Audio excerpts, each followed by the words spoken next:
Power Girl number 10 was released on Tuesday, June 25th, 2024, and at the time of recording is the most recent Power Girl issue, published by DC Comics.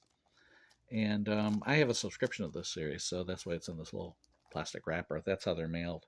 So I thought I would talk about the comic and also the Power Girl series in general. These are the two previous issues.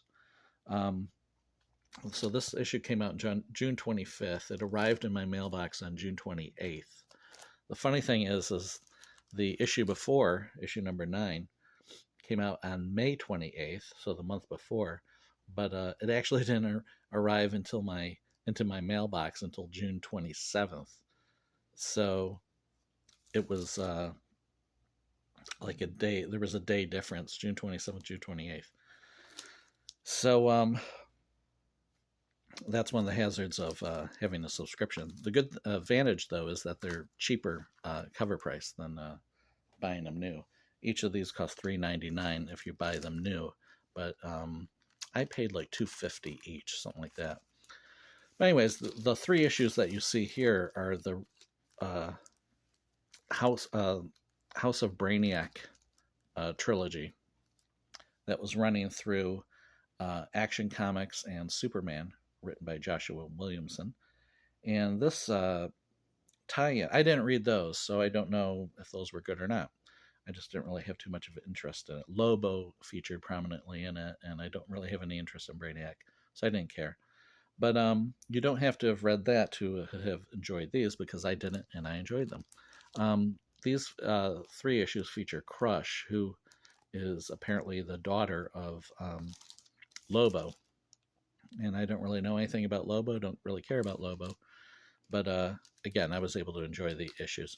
Now, I thought I would talk, before I get into that new issue, number 10, thought I would talk about the Power Girl series in general, because I have all the issues from issue number 1 here, and also the Power Girl special, which preceded the regular series.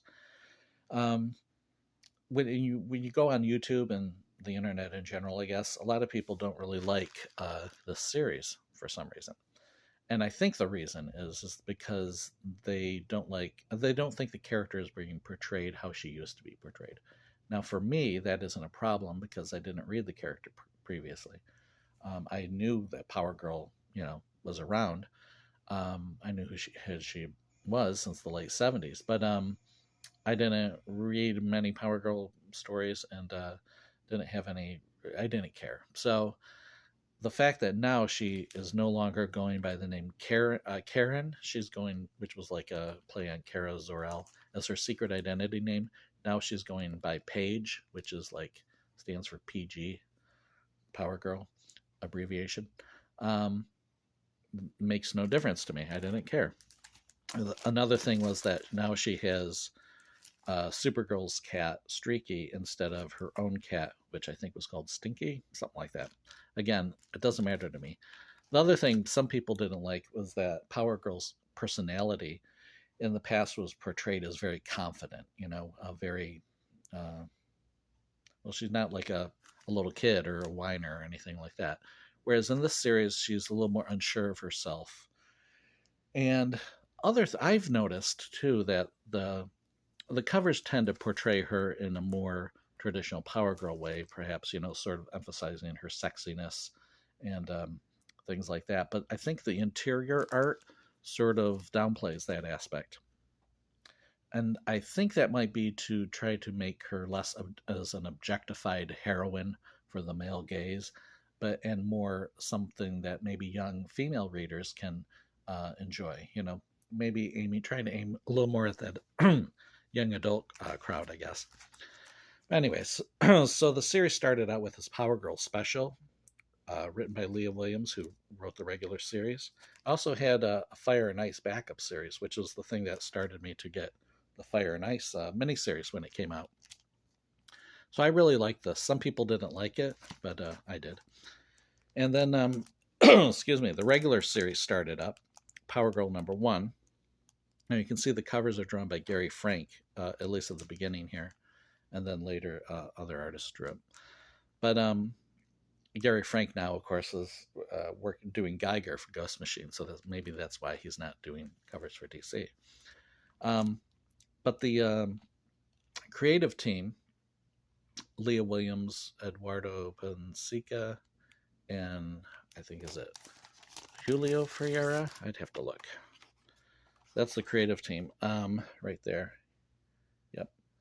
So they've been doing, Leah Williams has been writing all the issues, and then this art team of Pensica and Ferreira have drawn all the issues of the series except for three issues, and I think the two of the issues were drawn by the same artist that drew the Power Girl special. And I like all their art, so everything works for me. It's great. And then Power Girl number 2. And now this is when my subscription started, Power Girl number 3.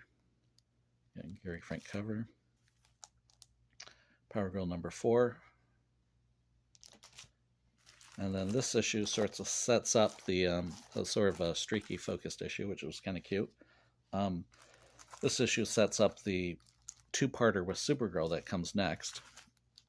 This was a two-parter with Supergirl, drawn by a different artist, the artist that drew the special. And they sort of are like trying to, there's like a drug that is sending college kids to like a different dimension, sort of this fairy tale dimension. So they go to this dimension to try to stop this and bring the kids back and save the day.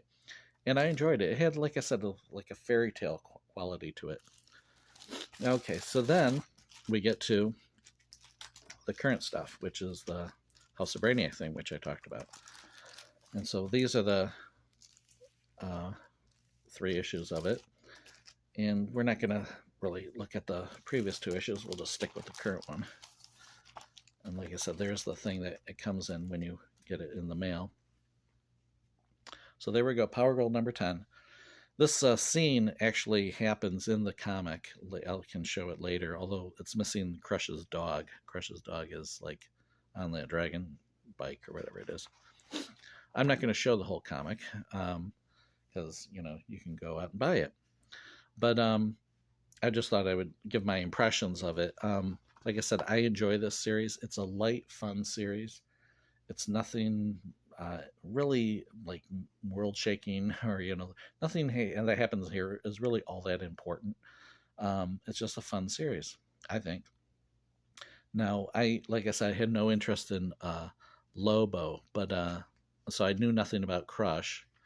What's happening here is that in the previous issue, what's her name?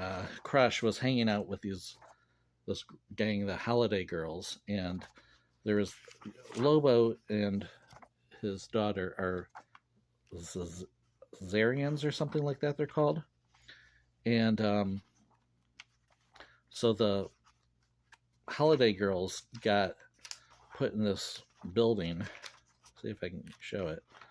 Well, that's back there. It's kind of hard to describe, but they got put in this building that's kind of blocked off, and they're trying to rescue them. They're kidnapped by these Zarian people.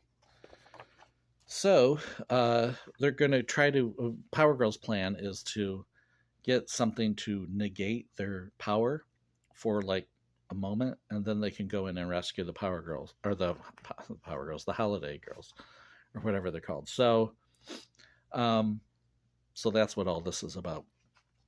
I really enjoy this art. I think the art is really nice. Again, this isn't going to be for people who are looking for like a sexy Power Girl, though. That doesn't really look like a sexy Power Girl right there. There's,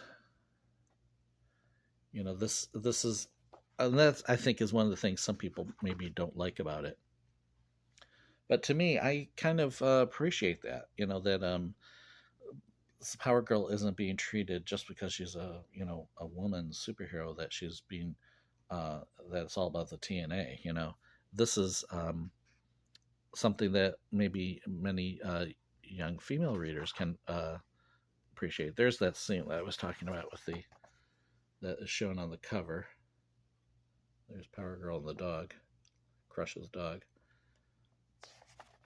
Actually, there was a funny thing in here where uh, Crush mentions that she mentions Harley Quinn.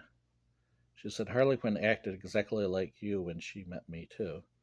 And she says, "You know Harley? She's one of my closest friends." And says, "It's true. Paige and Streaky even attended Harley's birthday party recently. Check out Harley Quinn number 38." Now, that issue, excuse me, I reviewed that issue in one of my previous videos.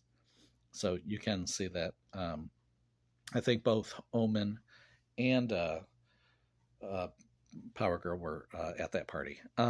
It is kind of funny, though, because it's like, well, Omen being Paige's or Power Girl's roommate, who is the Omen is the name that Lilith has taken.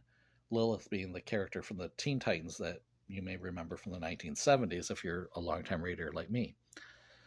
So she's kind of hanging out with all these like female characters, like I said, with Lilith, with Harley Quinn. Harley Quinn's with Poison Ivy.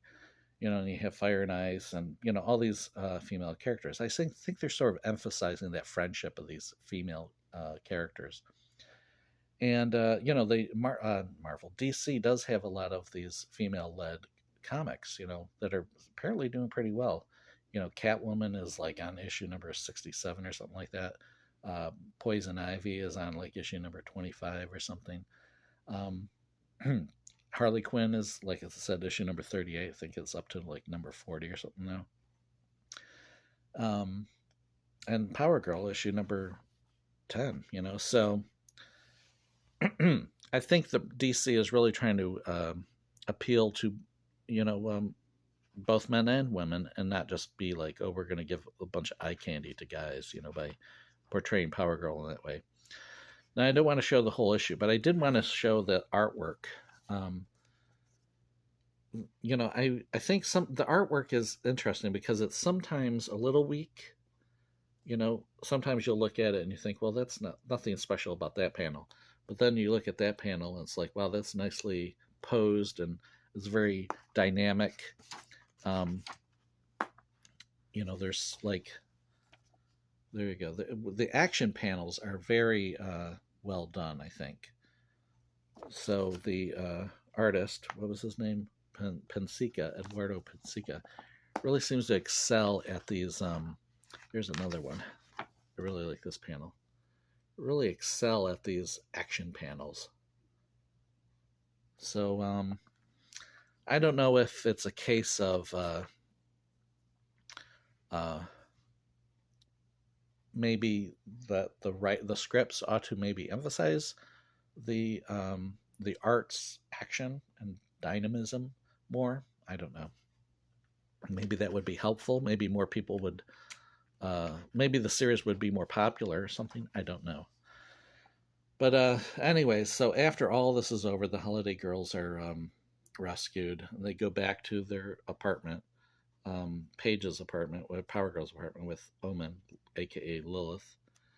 And then, this is kind of another example of like some people probably thinking this doesn't seem like Power Girl. There's my favorite dingus. That's what Lilith says, and it was like, yes, I was so worried. Where did? And I don't know. It just seemed a little over the top, And then later she's, puts her head on Crush's shoulder, And so it seems kind of like they almost seem like teenagers or something. This seems like maybe they're like 15 years old or something. But